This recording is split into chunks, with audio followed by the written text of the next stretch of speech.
Hi, Daryl. It's Megan Mosley from the Honolulu Star-Advertiser. I have some questions.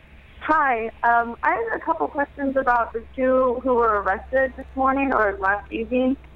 I was just wondering, they were on county property, correct? That's what I saw was reported. Yes, and that they also passed through a private property. You have that. Whose property was it, or are you disclosing that information now? We're not disclosing the private property, but they did trespass across county property to access the float. And regrettably, we've been asking people not to do this, and unfortunately, this was the consequence of a bad decision. So, yes, they did trespass, and that was the charges brought against them. Daryl, John Burnett for the Tribune Herald. Do these two face enhanced charges, enhanced sentencing because of this? That would be a question that I would pose to our prosecutor's office. As you're aware, yes, under the declaration of an emergency, the penalties that individuals could face are stiffer than when under normal circumstances.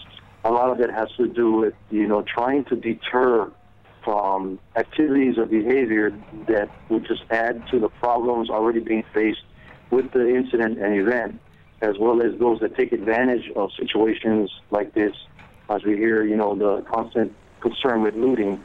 So it's possible that they could be facing stiffer penalties, and that would be a question that I could pose our prosecutors or get them in touch with you for a more accurate answer. Are you aware of any looting going on? No, we've talked with the police department. This is something maybe I could ask for all the media to help, and that is the police department has not received calls or any kind of increase in crime activity related to burglaries or looting. But we are aware that on the social media platforms there are reports or statements being made that there's rampant looting. If individuals in the subdivisions or community are experiencing any kind of criminal activities, they should be reporting it to the police department before posting it on social media, because it's an opportunity for the police to respond to these things rather than create what appears to be a perception that there's something going on. It's not. So it's difficult to validate those statements on social media when we look at the actual statistics or the calls for assistance. So it's encouraging your readers and listeners to, if they have any concerns with crime, report it to the police so they can take the appropriate action. If posting it on social media doesn't fix the problem. I'm wondering if there's a definition problem here as far as looting goes, because, I get calls from people individuals who say that their homes have been hit, but and they consider because they've been hit during an emergency that it is looting. Can we clear up some kind of definition here?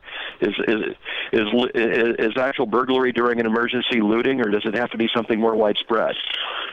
Right, we can work on that, and I agree with you that maybe it's the interpretation of the term looting, and maybe it's being applied generically because we're under a state of emergency. So we'll discuss that with both prosecutors and the legal counsel, and maybe help with clearing that up, because you're correct that, and as I mentioned, the statistics don't show any increase, but because a burglary occurred does not mean it meets the definition of looting.